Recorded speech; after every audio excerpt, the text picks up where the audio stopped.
காஞ்சிபுரம் மாவட்டம் மணிமங்கலம் அருகே 10 வயது சிறுமிக்கு பாலியல் தொல்லை கொடுத்ததாக பீகாரை சேர்ந்த 43 வயதான நபர் கைது செய்யப்பட்டுள்ளார். இது குறித்த கூடுதல் விவரங்களுடன் இணைகிறார் எமது செய்தியாளர் ஸ்ரீராம். வணக்கம். 10 வயது சிறுமிக்கு பாலியல் தொல்லை அளித்ததாக ஒரு நபர் கைது செய்யப்பட்டுள்ளார். இது குறித்தான விவரங்கள். காஞ்சிபுரம் மாவட்டம் ஸ்ரீபெரும்புத்தூர் அடுத்த மணிமங்கலம் காவல் நிலையத்துக்கு உட்பட்ட கிராம பகுதியில் சேர்ந்த 10 வயது சிறுமி குடும்பத்தாருடன் வசித்து வருகிறார்.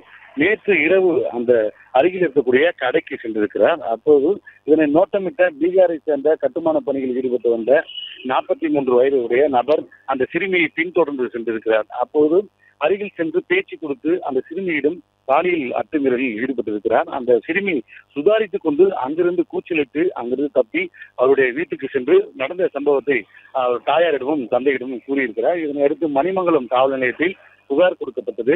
அந்த நபரை போலீசார் தேடி வந்த நிலையில் இந்த தகவலானது அதே பகுதியை சேர்ந்த மக்களுக்கும் பொதுமக்களுக்கு தகவல் கிடைத்த அடிப்படையில் அந்த 43 வயதுடைய பீகாரை சேர்ந்த நபர் அந்த கட்டுமானம் நடைபெற்று வரக்கூடிய அந்த கட்டிடத்தில் பதுங்கியிருப்பது தெரிய வந்தது.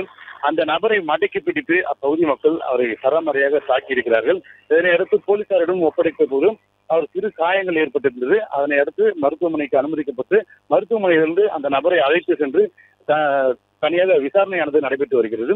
தொடர்ந்து இந்த பீகார் மாநிலத்தைச் சேர்ந்தவர்கள் வட இந்தியர்கள் அதிகமான பகுதியில் ஈடுபட்டு வருவது அந்த பகுதியில் இருப்பதன் காரணமாக ரோந்து பணியில் போலீசார் ஈடுபட வேண்டும் எனவும் அவர்களை தொடர்ந்து கண்காணிக்க வேண்டும் எனவும் அப்பகுதி மக்கள் கோரிக்கை வைத்திருக்கிறார்கள். 10 வயது சிறுமியை பாலியல் தொந்தரவு செய்த நபரை தர்மடி அடித்து பொதுமக்கள் காவல் நிலையத்தில் ஒப்படைத்து பெரும் பரபரப்பை ஏற்படுத்தி வருகிறது.